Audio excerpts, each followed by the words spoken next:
The views and opinions of this program are those of the hosts, guests, and callers. There is substantial risk of loss in trading futures and options, which you should carefully consider prior to trading.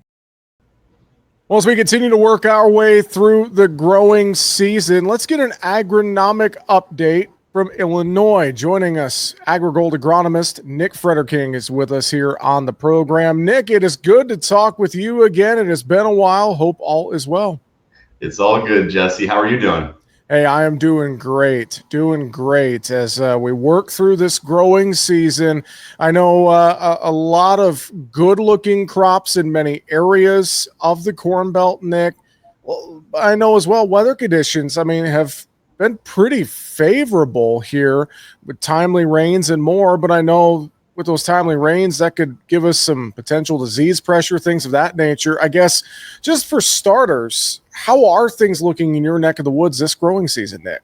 Well, they look pretty good right now. A little behind, which is fair. You said timely rains. That might be an understatement where I'm at. We have had an abundance of water this year. Very few areas that are even considered short.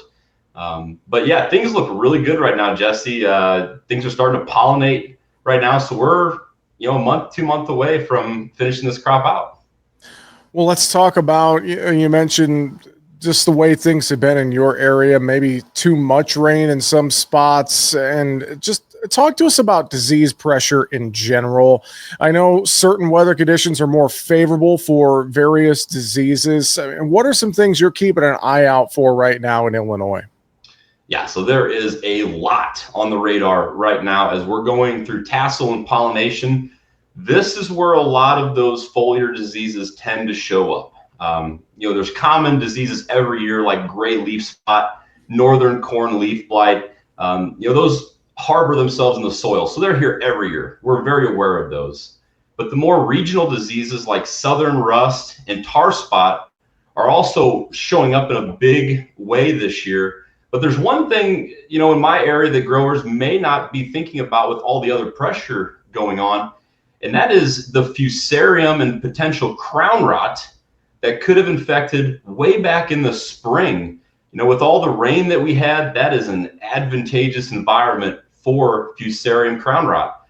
But it's a very unique disease as you don't see it until you get later in the season. It tends to stay latent and dormant down in that crown, and as that corn crop specifically starts to mature, that's when that starts to creep up. And so, the message to growers right now is, yep, we have gray leaf spot, we have southern rust and tar spot. All of these things are very local right now.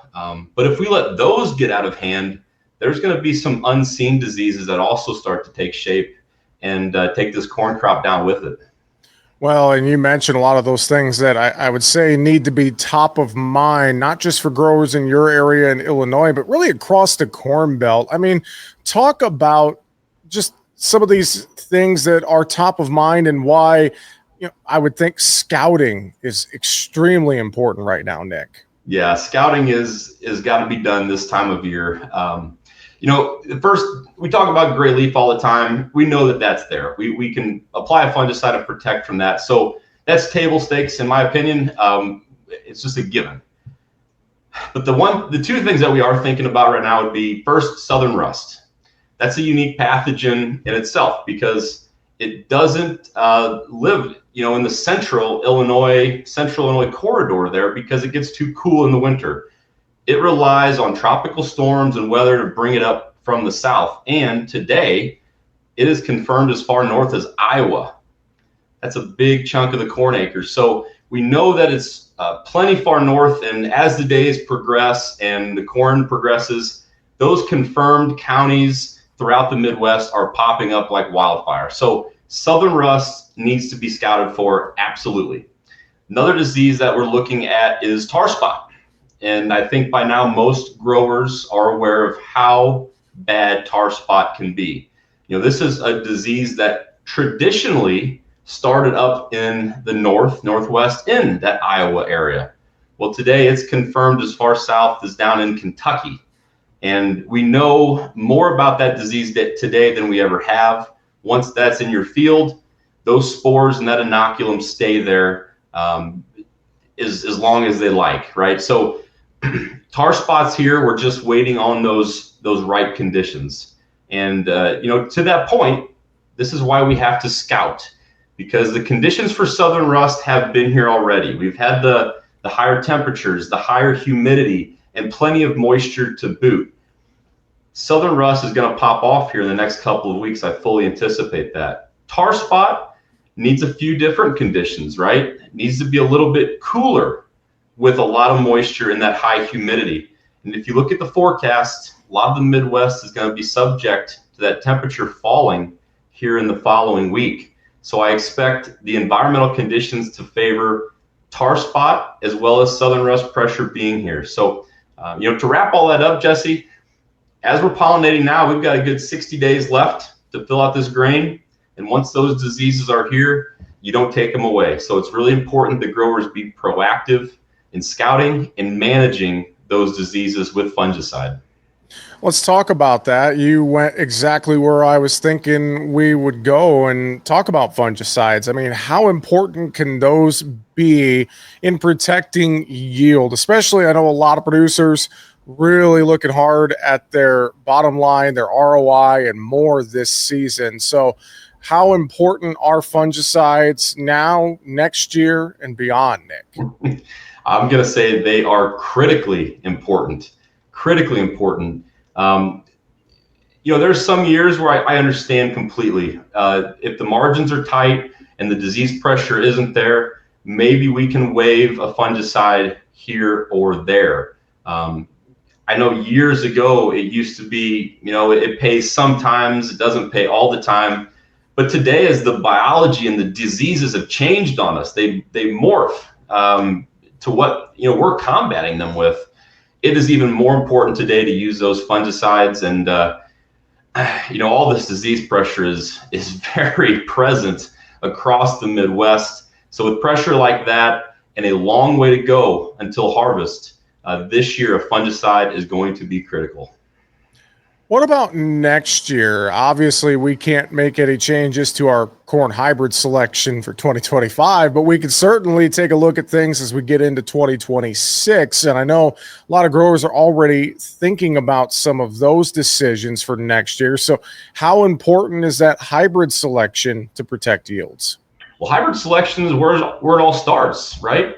The genetic tolerance to certain diseases, which ties back to your earlier question, Jesse. How important is scouting? That's just as critical, right? We've got to be in our fields and know what the disease pressure is. Like we mentioned, if tar spot's there, just expect that it's in that field.